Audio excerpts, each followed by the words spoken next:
बिस्मिल्लाहिर्रहमानिर्रहीम। कल के लेक्चर की ही ये एक्सटेंशन है। Osmo regulation in different environment.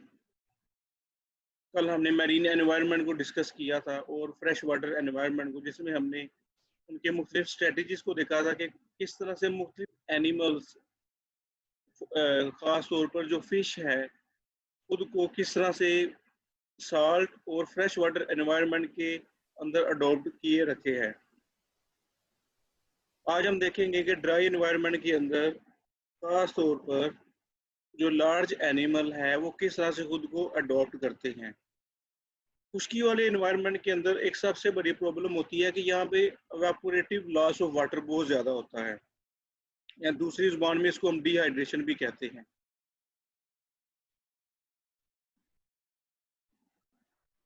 Dehydration dehydration आप सबको पता होगा कि पानी की कमी कहलाती है, और ये सबसे मेजर प्रॉब्लम है खुश्की वाली ज़िंदगी के ऊपर,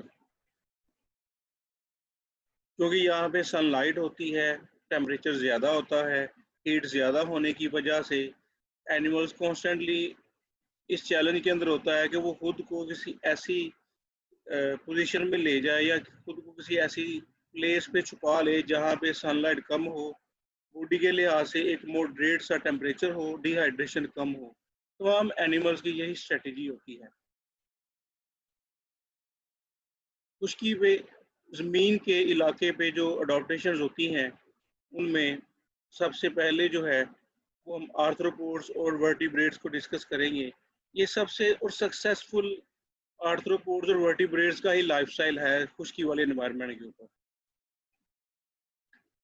और इसकी खास अडॉप्टेशन में इनकी बॉडी सरफेस आती है। इनकी बॉडी सरफेस इनको कवर किया होता है वो, और बॉडी सरफेस में आपको पता है स्किन है, स्किन के ऊपर केराटिनाइड सेल्स होते हैं, और जो केराटिनाइड सेल्स हैं उनकी खास स्पेशलिटीज होती हैं, वो बॉडी को किस किस तरह से प्रोटेक्ट करती है।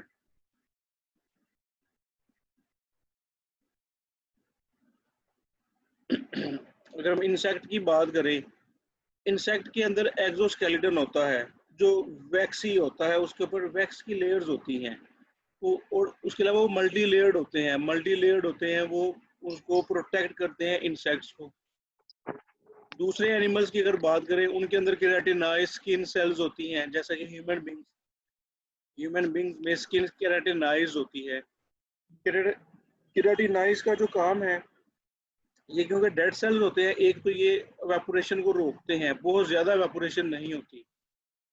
इसके अलावा ये कोई फिजिकल डैमेज बॉडी को हो उससे भी ये प्रोटेक्ट करते हैं, कोई रगर वगैरह लग जाए तो स्किन की प्रोटेक्शन करते हैं सबसे। लेकिन इनका मेजर काम है, ये prevents the loss of water. Insects हो या लार्जर एनिमल्स हो, आर्थ्रोपोड्स हो, वर्टिब्रेट्स जितने भी हैं, उनकी स्किन का पहला पर्पस जो है वो पानी का नुकसान है उसको रोकना है, वेपोरेशन को रोकना है, क्योंकि खुश्की के ऊपर पानी हर वक्त मुयसर नहीं होता।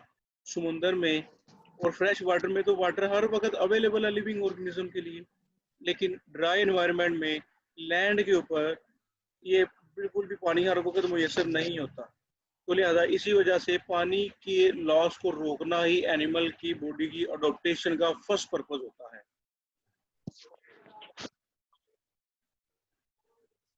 लिहाजा अगर स्किन से जो थोड़ा बहुत पानी लॉस होता है तो उस वाटर को कंपनसेट किया जाता है। ये एनिमल्स पानी पीते हैं या ऐसी फूड खाते हैं जिसके अंदर पहले से पानी मौजूद होता है। लिहाजा ड्रिंकिंग और ईटिंग जो है ये कंपनसेट करती है वाटर लॉस को।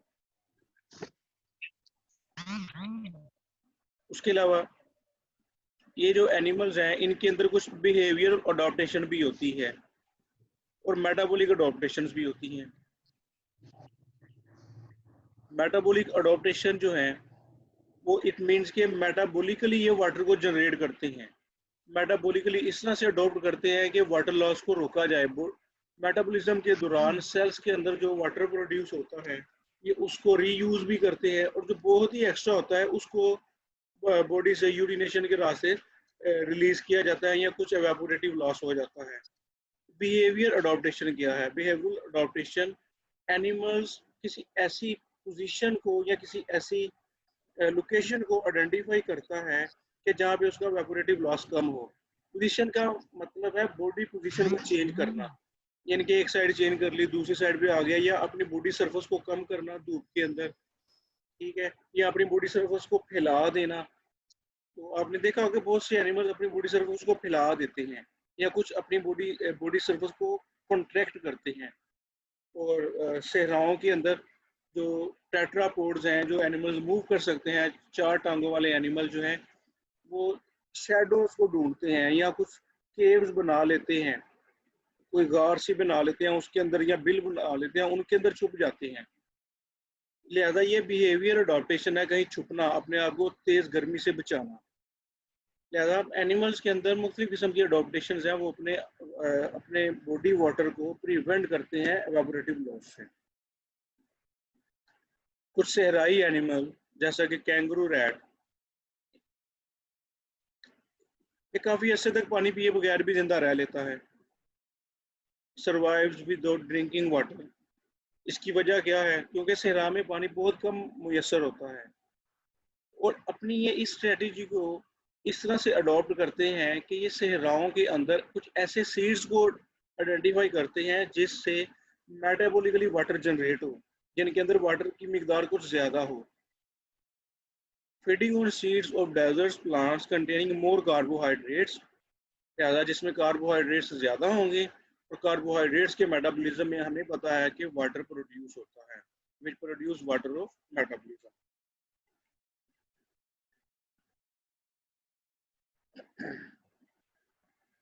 उसके अलावा खुश्की पर रहने वाले जानवर प्रोड्यूस कंसनट्रेट यूरिन, इनका जो यूरिन है इनके किडनीज के अंदर जो बनता है, ये भी काफ़ी कंसनट्रेटेड होता है as compared to fresh water and marine environment. ये ज़्यादातर इनकी बॉडी के अंदर जो वाटर फिल्टर होता है, ये इसको रीएब्जॉर्ब करते हैं। रीएब्जॉर्ब का मतलब है दोबारा से एब्जॉर्ब करना। एक दफ़ा तो पहले उनकी रीएब्जॉर्ब, यहाँ पे ना ये बहुत टेक्निकल वर्ड है, रीएब्जॉर्प्शन, दोबारा जज़ब करना। वर्ड तो होना चाहिए कि एब्जॉर्ब करना। रीएब्जॉर्प्शन इसलिए वर्ड यूज हुआ है, ये दूसरी दफ़ा जज़ब हुआ है पानी। पहली दफ़ा जज़ब तब होता है, एब्जॉर्ब तब होता है जब लिविंग ऑर्गेनिज्म खुराक खाते हैं या पानी पीते हैं, तो उनके डाइजेस्टिव सिस्टम में वाटर एब्जॉर्ब होता है। उनके डाइजेस्टिव सिस्टम में वाटर एब्जॉर्ब होता है, तो दूसरी बार जब किडनीज के अंदर वही प्रोसेस गुजरता है, तो किडनी उसको फिल्टर करते हैं और एक्सेस वाटर को बॉडी से निकालने की कोशिश करते हैं। लेकिन हार्मोनल बैलेंस इस तरह से होता है, वो किडनीज के ऊपर एक्ट करता है हार्मोन मुख्तलिफ किस्म के, और वो पानी को दोबारा जज़ब करवा देते हैं ब्लड के अंदर in the process of excretion. यानी कि ये जो यूरिन है एक्सक्रीशन के प्रोसेस ही है, तो इसके अंदर वाटर को दोबारा रीअब्जॉर्ब कर लिया जाता है। ये बहुत बड़ी एक अडॉप्टेशन है।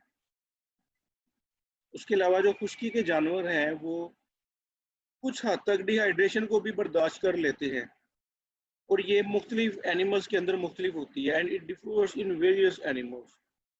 और ये जो खूबी है डिहाइड्रेशन को बर्दाश्त करने की जो सलाहियत है, इसको एनहाइड्रोबायोसिस कहते हैं। That is very important short question, what is the anhydrobiosis? Anhydrobiosis is the ability of animal to tolerate the dehydration, which differs in various animals.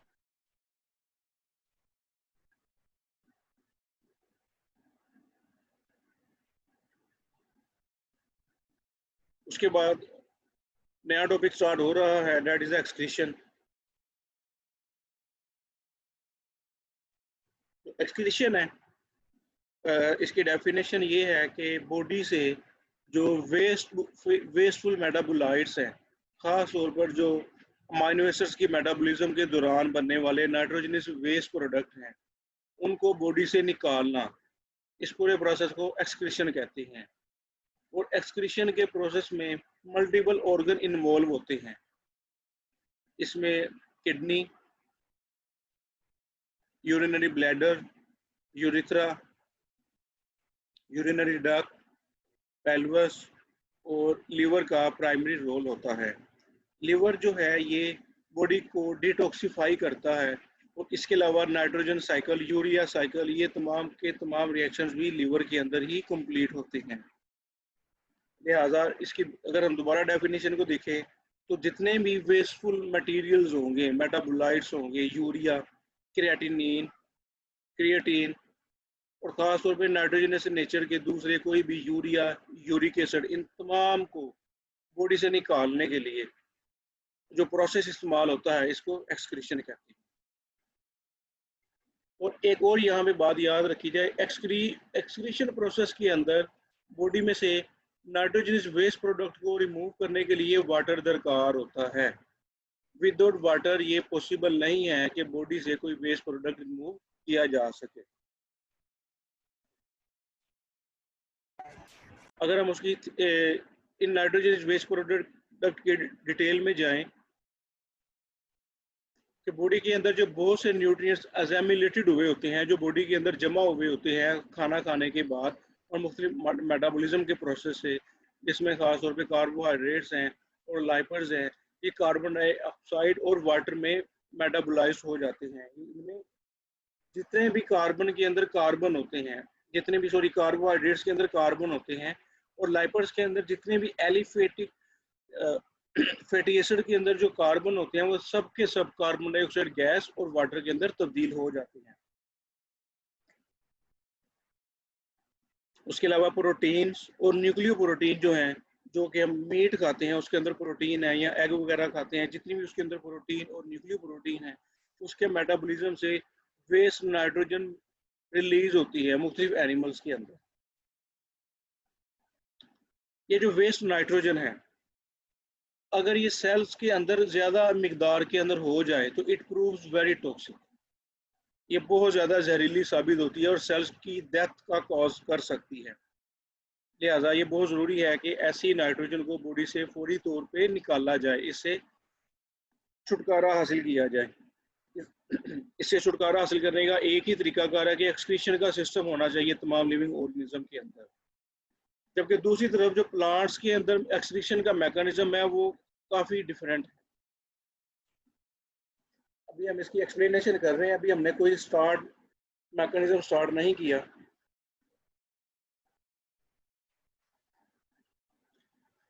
Plants का मैकेनिज्म एक्सक्रीशन का क्यों डिफरेंट है? इसकी वजह ये कि प्लांट्स की बॉडी ऑर्गेनाइजेशन ही काफ़ी डिफरेंट होती है। नंबर वन, प्लांट्स का autotrophic mode of life, plants photosynthesis करते हैं, प्लांट्स सनलाइट की मौजूदगी में अपनी खुराक खुद तैयार करते हैं, इनको कोई चीज़ खानी पीनी नहीं पड़ती। उसके अलावा प्लांट्स फोटोसिंथेसिस के दौरान carbon dioxide gas and water as a excretive product release करते हैं और यही मेटाबॉलिज्म के दौरान भी प्रोड्यूस होता है। खास तौर पे फोटोसिंथेसिस में ऑक्सीजन रिलीज होती है और रेस्पिरेशन के प्रोसेस के दौरान कार्बन डाइऑक्साइड गैस रिलीज होती है।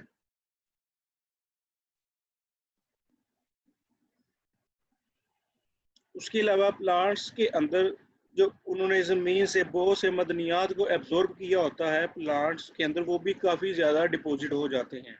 Plants also produce several organic and inorganic compounds which are stored for various purposes and are also removed when necessary. और जब इनकी ज़रूरत पड़ती है तो प्लांट्स अपने ऐसे जहरीले केमिकल्स को बॉडी से खारिज भी कर देता है। एक इसकी बेस्ट एग्जांपल है कि सालाना पौधों में जब मौसम खिज़ा आता है तो दरख्तों के पत्ते जड़ जाते हैं, जिसको हम एनुअल लीफ फॉल कहते हैं।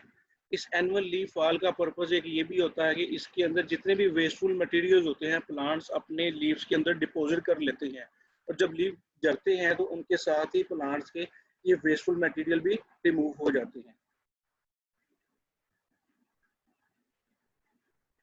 अब हम बात करेंगे प्लांट्स के वैक्यूल्स का क्या रोल है एक्सक्रीशन के अंदर। प्लांट्स के अंदर सेंट्रल लार्ज वैक्यूल्स होते हैं। तो ये जो सेंट्रल लार्ज वैक्यूल्स हैं इनके काफ़ी पर्पज़ होते हैं। एक तो ये वाटर को स्टोर करने में यूज़ होते हैं, दूसरा ये प्लांट सेल्स को ये रिजिडिटी प्रोवाइड करते हैं, थर्ड फंक्शन इनका होता है ये यूजफुल कंपाउंड्स को स्टोर करने के साथ साथ ये कुछ वेस्ट सब्सटेंसेस को भी स्टोर करते हैं। और ये जो वेस्ट सब्सटेंसेस हैं ये वैक्यूल के अंदर क्रिस्टल फॉर्मेशन बन जाती है, क्रिस्टल फॉर्मेशन होती है। इसके अलावा प्लांट्स के अंदर जितने भी दूसरे ऑर्गेनिक या इनऑर्गेनिक नेचर के वेस्ट प्रोडक्ट्स होते हैं वो भी कुछ अदर ऑर्गन्स के अंदर स्टोर किए जाते हैं, जैसा कि जाइलम के अंदर हो सकते हैं, रूट्स के अंदर हो सकते हैं, लीव्स के अंदर हो सकते हैं, या इनको रूट्स के जरिए डायरेक्टली सॉइल के अंदर भी रिलीज किया जाता है। अब हम बात करेंगे role of plants leaves in excretion. यहाँ पे ये बात वाज़ेह रहे कि यहाँ पर जो प्लांट्स लीव्स हैं वो प्रोमिनेंट ऑर्गन्स हैं एक्सक्रीशन के पर्पस के लिए। These leaves are destined to fall off. इन पत्तों ने गिरना ही होता है। डेस्टाइन का मतलब है कि इनकी किस्मत में लिख दिया गया है कि इन्होंने गिरना ही है, क्योंकि जब ये एक्सक्रीटरी ऑर्गन्स के तौर पे इस्तेमाल हो रहे हैं, these are prominent organs for excretory purpose, के एक्सक्रीशन के लिए इस्तेमाल होते हैं। जब इनके अंदर वेस्ट प्रोडक्ट स्टोर हो रहे हैं तो इन्होंने गिरना ही है। As is the cause of autumn leaves, के खिजां के पत्ते जो होते हैं वो दरख्तों में या तो वो जड़ जाते हैं या मर जाते हैं। happens in the leaves and stalks of certain bulbs, और इवन के कुछ bulbs की stalks भी गिर जाती हैं, for example blue bulbs and leaving the bulb underground, और उनके जो bulb होते हैं वो underground रहते हैं। This is the reason gardeners prefer the rotted autumn leaves, good source for minerals। यही वजह है कि जो माली होते हैं वो गिरे हुए पत्तों को हमेशा प्रेफर करते हैं एज ए खाद के तौर पे। उन्हें पता होता है कि इसके अंदर बहुत ज़्यादा मिनरल्स हैं और ये अगर कूट के या मट्टी में मिक्स कर दिए जाए तो ये पौधों की बहुत सी जो मदनी ज़रूरियात हैं वो उसको कंपनसेट करेंगे, उसको पूरा करेंगे।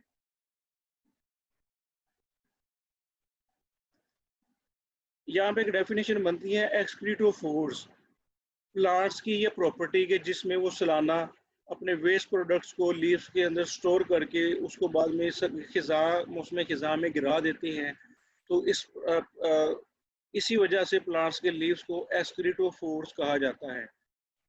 फोर्स कहते हैं लीव्स को, एक्सक्रीटो कहते हैं the organ for the purpose of excretion, the organs for the purpose of excretion. लिहाजा लीव्स ही एक्सक्रीटोफोर्स कहलाते हैं। The falling of yellow leaves in autumn is the seasonal time for the plants to get rid of the accumulated waste, and because of this reason leaves are said to be excretophores। ये जो मौसम खिज़ां में एक सालाना हर साल मौसम खिज़ां में पत्ते अपनी बॉडी में वेस्ट प्रोडक्ट से छुटकारा हासिल करते हैं, इसी वजह से प्लांट्स के पत्तों को एक्सक्रीटोफोर कहा जाता है। अच्छा, ये एक शॉर्ट, यहाँ पे बहुत से शॉर्ट क्वेश्चन बनते हैं। ये भी एक शॉर्ट क्वेश्चन है कि प्लांट्स के जो लीव्स हैं या एक्सक्रीटोफोर्स येलो क्यों हो जाते हैं? क्या इनका क्लोरोफिल रिमूव हो जाता है? एक एक्सप्लेनेशन के मुताबिक, एक स्टडी के मुताबिक प्लांट्स का क्लोरोफिल रिमूव नहीं होता, बल्कि इनका कलर येलो सिर्फ इसलिए होता है कि इनके अंदर बहुत से waste product toxic material deposit हो चुके होते हैं।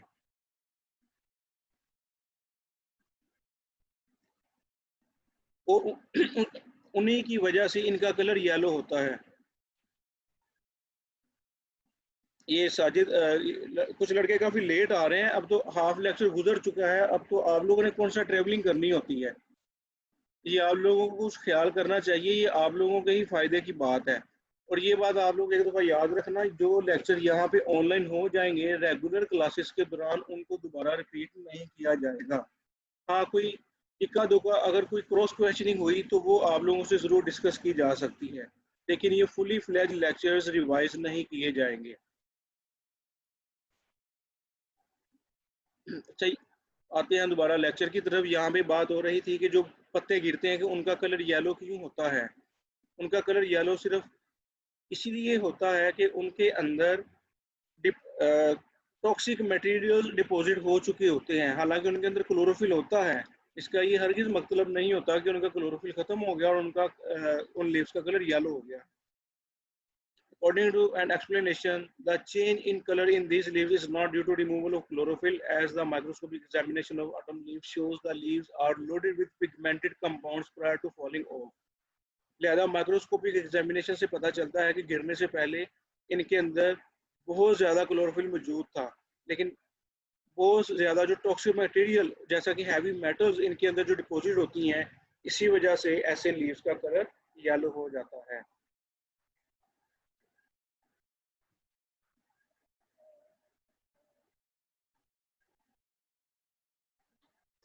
अच्छा, ये तो हमने लीव्स की बात की। कुछ प्लांट्स ऐसे होते हैं, खासतौर पे कुछ ट्रीज ऐसे होते हैं, वो अपनी ब्रांचेस के अंदर या अपने तने के अंदर अपने वेस्ट केमिकल्स को डिपॉजिट करते हैं। जैसा कि पहले मैंने बताया था कि अपने ओल्ड जाइलम के अंदर, जो कि मजीद वाटर ट्रांसपोर्ट के लिए इस्तेमाल नहीं किया जा रहा होता है। इसकी बेस्ट एग्जांपल है इबोनी प्लांट्स के अंदर। इबोनी प्लांट की एक बहुत ही डार्क कलर की काले रंग की लकड़ी बन जाती है, जो कि सेंटर से होती है, जिसको पंजाबी जुबान में, आम देहाती जुबान में काली लकड़ी भी कहते हैं। और ये साइंटिस्ट के ख्याल में इसके अंदर जितना भी है वेस्ट मटेरियल डिपॉजिट हुआ होता है, उसी वजह से इसका ब्लैक कलर डेवलप होता है।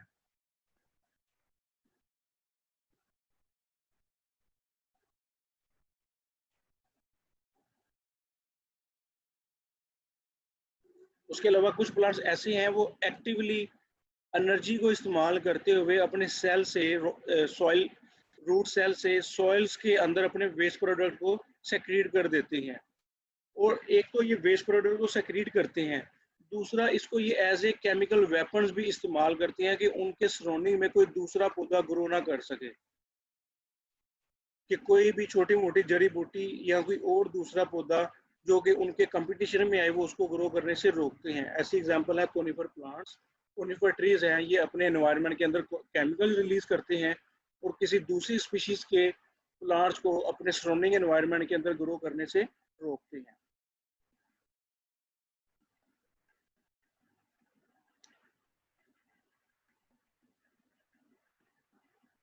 ये थोड़ी सी मजीद एक्सप्लेनेशन है एक्सक्रीशन की।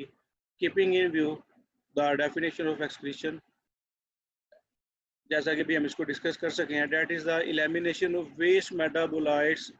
Several products may be included in the list of excretive products. कह रहा है कि और भी बहुत से प्रोडक्ट्स हैं, हम एक्सक्रीटिव प्रोडक्ट्स की लिस्ट में डाल सकते हैं, जैसा कि वाटर।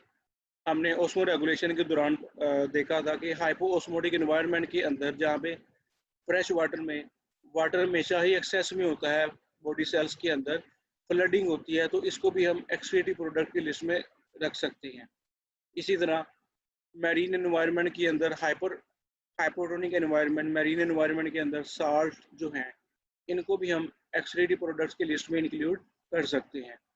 उसके अलावा नाइट्रोजन बेस्ड प्रोडक्ट, ये तो ऑलरेडी ही हम इसको एक्सक्रीटिव प्रोडक्ट कंसीडर करते हैं। अब हम प्रॉपर स्टार्ट करेंगे एक्सक्रीशन इन एनिमल। एनिमल की जो एक्सक्रीशन है, ये ज़्यादातर लिंक है इनके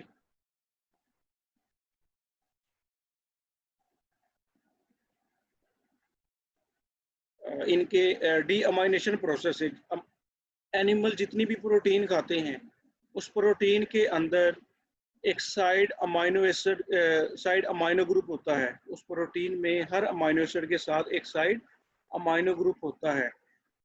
मेटाबॉलिज्म के दौरान जब अब इस अमाइनो ग्रुप को रिलीज किया जाता है, तो इस प्रोसेस को कहते हैं डी अमाइनेशन, मतलब removal of amino group. Metabolism के प्रोसेस के दौरान, खास तौर पर कैटाबॉलिज्म में, जब अमाइनो एसिड की ब्रेकडाउन हो रही होती है और उससे एटीपी रिलीज हो रही होती है और दूसरे कंपाउंड्स बन रहे होते हैं, और इस अमाइनो ग्रुप को जब रिलीज किया जाता है, तो इस प्रोसेस को डी अमाइनेशन कहते हैं। या तो इसको रिलीज करके इसको यूरिया में कन्वर्ट किया जाता है, या फिर इस अमाइनो एसिड को दोबारा से रीयूज किया जाता है। That process is called as D amination.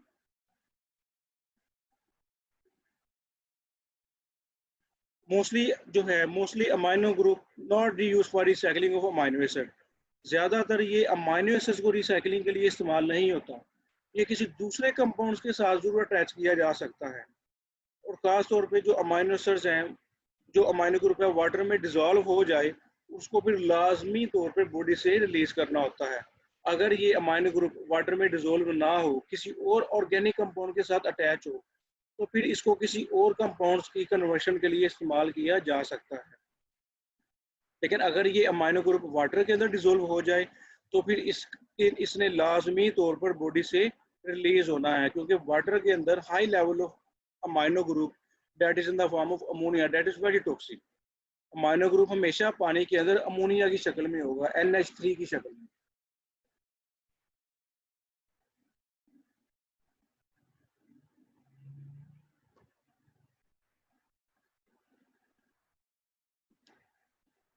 Elevated level of these base can cause convulsions, coma, and eventually death.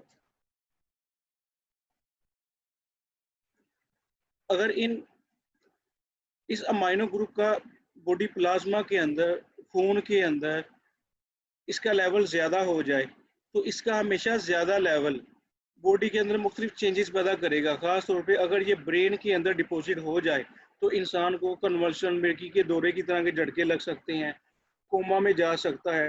ये बहुत बड़ा शॉक हो सकता है बॉडी के लिए, और इवन के इंसान की डेथ भी हो सकती है। ये इंसान के अलावा इवन के कोई और भी लिविंग ऑर्गेनिज्म हो, जान कोई भी एनिमल्स हो, तो उनके सब के अंदर ये कंडीशंस कॉमन होंगी। अच्छा, आमतौर पर जो अमाइनो ग्रुप है या जो नाइट्रोजन है अमाइनो ग्रुप का, उसको अमोनिया, यूरिया या यूरिक एसिड की फॉर्म में बॉडी से रिलीज किया जाता है। कम मिकदार जो है नाइट्रोजन की, वो कुछ हद तक क्रिएटिनिन की शक्ल में भी बॉडी से रिलीज की जाती है। Creatinine, creatine, trimethyl amino oxide, ये तीनों भी वेस्ट प्रोडक्ट हैं जो कि यूरिया के अंदर रिलीज होते हैं। और ये तीनों वेस्ट प्रोडक्ट जो बॉडी के अंदर अमाइनो एसिड्स या खास तौर पे जो न्यूक्लियोटाइड्स हैं, न्यूक्लियोटाइड्स आपको पता है दो किस्म के होते हैं, प्यूरिन्स एंड पायरिमिडीन्स। ये न्यूक्लियोटाइड्स की के मेटाबॉलिज्म से as a byproduct produce होते हैं, creatine, creatine and trimethyl amino oxide. लिहाजा ये तीनों भी बहुत टॉक्सिक होते हैं और इनको भी बॉडी से निकालना बहुत ज़रूरी होता है। Metabolism of purine pyrimidine basis produce significant amount of nitrogen bases of. उसके अलावा इससे हाइपोजेंथीन, जेंथीन, यूरिक एसिड, एलेंटाइन भी प्रोड्यूस होता है।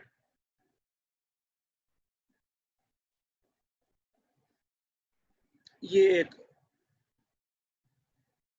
डायग्रामेटिकल प्रेजेंटेशन है कि किस तरह से मुख्तलिफ एनिमल्स मुख्तलिफ एनवायरनमेंट के अंदर मुख्तलिफ types of excretory product release करते हैं। फिश क्योंकि ज़्यादातर ये फ्रेश वाटर में या मैरीन वाटर में रहती है, फ्रेश वाटर हो या मैरीन वाटर हो, दोनों एनवायरनमेंट के अंदर वाटर की मिकदार एक्सेस होती है, तो लिहाजा इसको ज़रूरत नहीं होती अपने अमोनिया को किसी और कंपाउंड में कन्वर्ट करे। तो अमोनिया क्योंकि बहुत टॉक्सिक है, इसको रिमूव करने के लिए बहुत ज़्यादा वाटर चाहिए, तो ये बहुत ज़्यादा पानी की मिकदार अमोनिया को रिमूव करने के लिए फ़िश के लिए काफ़ी होती है, लिहाजा फ़िश में अमोनिया रिलीज होता है। अगर हम टेरेस्ट्रियल एनवायरनमेंट, ड्राई एनवायरनमेंट में मैमल्स की तरफ मूव करें, या इसमें कुछ एम्फीबियंस हैं या कुछ शार्क हैं और या कुछ बोनी फिशेज की एग्जांपल हैं, तो ये अपने नाइट्रोजनस वेस्ट प्रोडक्ट को, अमाइनो ग्रुप को, ये यूरिया में तब्दील करते हैं। अमाइनो ग्रुप जो कि प्रोटीन या न्यूक्लिक एसिड मेटाबॉलिज्म से आ रहा होता है, उसको यूरिया में कन्वर्ट करते हैं with the help of urea cycle. Urea cycle ये लीवर के अंदर एक मेटाबॉलिक प्रोसेस है जो कि बॉडी से एक्सेस अमाइनो ग्रुप को रिमूव करने का एक पूरा साइक्लिक पाथवे है। यूरिया को रिमूव करने के लिए कम वाटर दरकार होता है as compare to life in water, कि जो लाइफ वाटर में होती है अमोनिया को रिमूव करने के लिए बहुत ज़्यादा पानी चाहिए, जबकि उसके कंपैरेटिवली यूरिया को रिमूव करने के लिए कम पानी चाहिए होता है। जबकि और ज़्यादा ड्राई इन्वायरमेंट के अंदर बर्ड्स हैं कि जिन्होंने बहुत हाइट पर, वहाँ पे सनलाइट भी ज़्यादा होती है, जब वो ड्यूरिंग फ्लाइट वहाँ पे कोई शेडो भी नहीं इनको मिलता, तो इनकी बॉडी ज़्यादा डिहाइड्रेट हो जाती है, इनमें पानी की ज़्यादा किल्लत हो जाती है। तो ऐसे एनिमल्स के अंदर जो अमोनिया है ये यूरिक एसिड के अंदर कन्वर्ट कर दिया जाता है। ये कुछ रेप्टाइल्स और इवन कुछ इंसेक्ट्स के अंदर भी जो नाइट्रोजनस वेस्ट प्रोडक्ट है वो यूरिक एसिड की शक्ल में रिलीज होता है। यूरिक एसिड को बॉडी से रिमूव करने के लिए बहुत कम पानी चाहिए होता है, बहुत ही रेयर वाटर की मिकदार चाहिए होती है।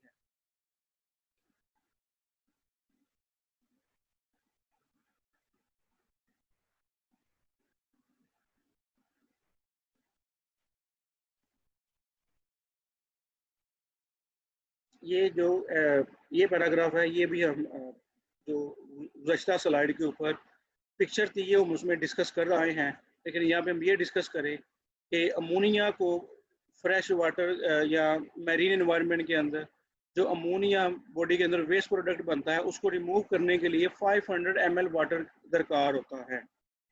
500 ml water is required to exceed 1 gram of ammonia. 1 gram ammonia को रिलीज करने के लिए ½ लीटर वाटर दरकार होता है, जबकि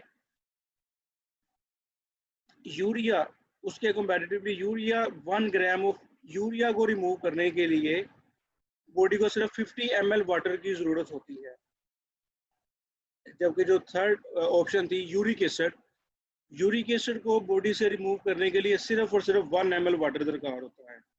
1 ग्राम ऑफ यूरिक एसिड को रिमूव करने के लिए बॉडी से 1 ml। ये ऑब्जेक्टिव भी हैं और आप इसको लॉन्ग क्वेश्चंस के अंदर भी इंक्लूड कर सकते हैं। अच्छा, अभी हम यहाँ पे थोड़ा डिस्कस करते चलेंगे urea cycle. That is a very important urea cycle. Body के अंदर जितने भी नाइट्रोजनस वेस्ट बनते हैं, खासतौर पे अमोनिया, उसको एक साइक्लिक पाथवे की मदद से यूरिया के अंदर तब्दील किया जाता है। अब अमोनिया यूरिया में कैसे तब्दील होता है कि एक अमोनिया और एक कार्बन डाइऑक्साइड गैस का मॉलिक्यूल,